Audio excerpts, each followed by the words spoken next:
Magandang buhay! For today's video, magluluto tayo ng bulalo guys. Kasi nakabili tayo ng buto-buto ng baka.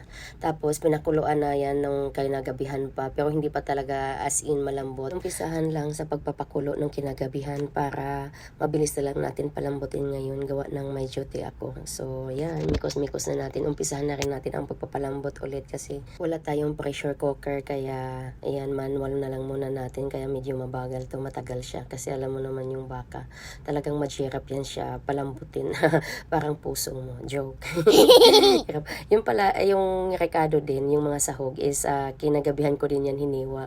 Yung patatas is yung iba medyo nangitim, nag-brown siya, nag-iba yung kulay.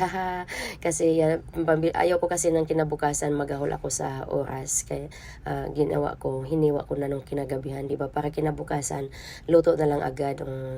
Ayan tuloy, nangitim yung ibang patatas natin. Hinda na natin yung dahon natin. Wala kasi kaming pichay na nakita doon sa grocery, kaya litos na lang muna ang ilagay natin. Masarap din naman to siya sa karning baka, sa bulalo. Daanin na lang natin sa dahon, sa gulay-gulay. Damihan natin ng gulay, gawa ng para healthy. At saka, ang baka natin is talagang puro buto-buto yan. Pero may kasama naman kahit papano konting laman dyan.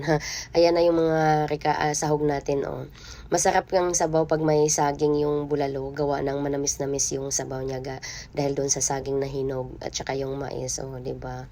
Yummy na yan maya-maya pag lumambot na. Is as in, hindi pa matagal yan siya lumambot. Nilagyan ko nga ng kutsara na dyan para matulungan naman sila sa paglambot. At dadagdagan ko pala, kagabi nilagyan na yan ng sibuyas. At ngayon, pag malapit na malambot, pag malapit na maluto, dadagdagan ko siya ng sibuyas. At titimplahan ko na rin para ready na siya. Kasi pag once na lumambot na masyado talaga ang karne doon sa ilagay na natin yung gulay. Ayan, luto ng ating bulalo. At napakasarap niyan guys. Kasi lambot na lambot talaga yung laman. Yummy! Ito. Kita nyo? Giraffe ning walang taga-picture, no? Ay, walang taga-video. Tingnan natin.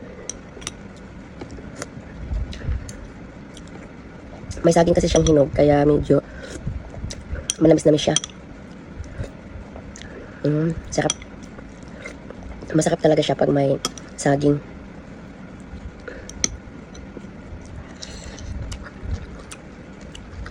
Lambutan niya.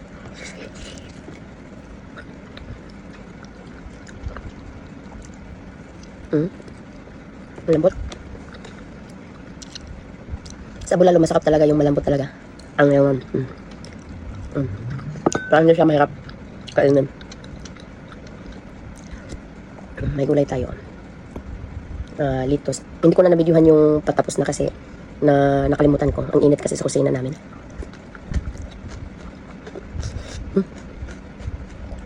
Ulit. Tapos ito yung saging. Ayan, nahulog pa. Ayan, sarap. Tapos ito yung buto na may taba. Diba? Dalawa lang ata to. So tigisa kami ni kasi bawal din to sa kanya. Bawal yung taba kasi nakaka-high blood to, diba? Pero ako, excited ako nito. Diba? Ginaganon ko sa kutsara yung inaano ko ba. Diba to? Dali lang para makita nyo. Yung dulo ng kutsara ang pinampantanggal ko sa taba bago ko kukainin. Ang lalim niya, oh. Diba? Umano pa siya hanggang dulo. Sulitin natin yung taba para hindi sayang. Kunin natin sa loob. O, diba? Kasi ito yung hinahabol ko dito, eh. Yung taba ng buto ba. Sarap nito, guys. Wait lang. Wala nang laman, oh. O, diba? Ay, ang yummy nito. Ito yung taba. Ay, sarap talaga, promise. Ito yung pamba-stroke. Sarap. And that's it, babus. Try nyo din to guys. Minsan lang kasi yung taba hindi rin maganda sa diba, katawan. Bye-bye, have a nice day.